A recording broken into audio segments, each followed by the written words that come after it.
Evet arkadaşlar, bu bir siyah elmas ve zümrüt. Evet. Güzel bir göktaşı Batman Türkiye'de.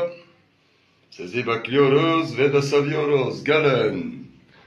Elimde 100 tonlarca var. Yankut, zümrüt, pırlanta, mücevherat, elmas, zümrüt, mücevherat.